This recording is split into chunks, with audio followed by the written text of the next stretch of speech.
mấy châu room mà phe cam là họ thayยังไม่ได้ไหม ยังchâu room มันปราบปรามรัฐบาลไทยเป็นมวยชีวิตแต่เราบ้า นมเปอร์คนใจมูทาง สนมปอเอานักนอน กรรมกรขมายยืน กรรมกรขมายยืนchâu room มันปราบรัฐบาลไทยส่งเอาเวลมาchâu room คอนโทรลปราบรัฐบาลบอกขมายยืนบอกเนี่ยยืนระหดบ้า โอเคไม่ได้ បាទសួស្តីថ្ងៃនេះខ្ញុំបានបញ្ញាចិត្តរួចហើយក៏សរសេរក្នុង status Facebook ច្រើនដងច្រើនសារហើយ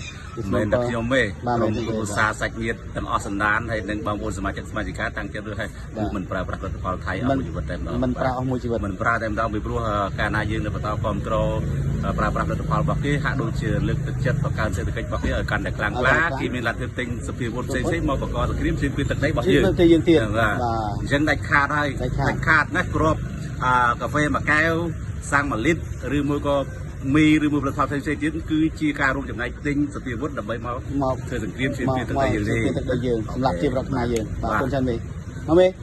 បាទមិនដែរបាទអីបាទមិនដែររឿងផ្ទះការផលិតផលថៃបានព្រោះផ្ទះការមិនប្រើផលិតផលរបស់ថៃគឺខ្ញុំនិងក្រុមគ្រួសារគឺមិនប្រើមួយជីវិតហើយក្រៅពីនេះក៏បានជំរុញសកស្រាយឲ្យបងប្អូនកម្មករយល់ដឹងហើយឲ្យគាត់ពិការមិនប្រើមួយជីវិតគ្នាមិនប្រើមួយជីវិតដូចគ្នាគឺបោកមកគ្រប់គ្រងប្រើនៅផលិតផលខ្មែរយើងបាទដើម្បីឲ្យខ្មែរយើងមានការរីកចម្រើនឡើងបាទអរគុណច្រើនមេបាទមើលគ្រប់គ្រងផលិតផលថៃទៀតអត់ដាច់ខាតមករឿងផលិតផលថៃមួយឲ្យបាទ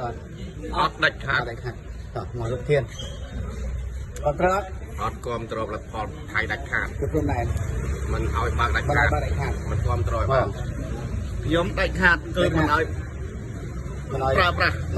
ហ្នឹងហើយឲ្យការបងចូលរួមប្រើការឲ្យការគឺព្រមដែរព្រមតែគឺចរចាគ្នាត្រូវបាទឥឡូវឲ្យបើកទេអត់ឡើយឲ្យដល់គ្រប់គ្រងបើកទេបងគ្នាចាំបងមកไม่ได้គ្នាបងតែការដែរការមិនប្រើប្រាស់ជាប្រវត្តិគឺតែការដែរណាបាទត្រូវជួយធ្វើការដើម្បីប្រទេសជាតិយើងសាមគ្គីគ្នាបាទរឿងព្រមដែរអត់តចង់ឲ្យបើកទេណាគ្រប់គ្រងគ្រប់គ្រងទៅគ្រប់គ្រងផលថៃអត់តែការគ្រប់គ្រងតែការរហូតមួយជីវិតមួយជីវិតនោះមកមើលតែការផលថៃចូលរួមខាត់មួយជីវិតមកគឺព្រមដែរឲ្យបើកព្រមដែរបើកបើកលោកតាថាវាលេខ18នេះហើយដោះស្រាយតាមទេវិធីតាមតុលាការបាទតែបើថាតុលាការអត់ទាន់ចប់ទេអត់ឲ្យបើកទេមិនបើកអរគុណច្រើនងប់នោះមកបាទ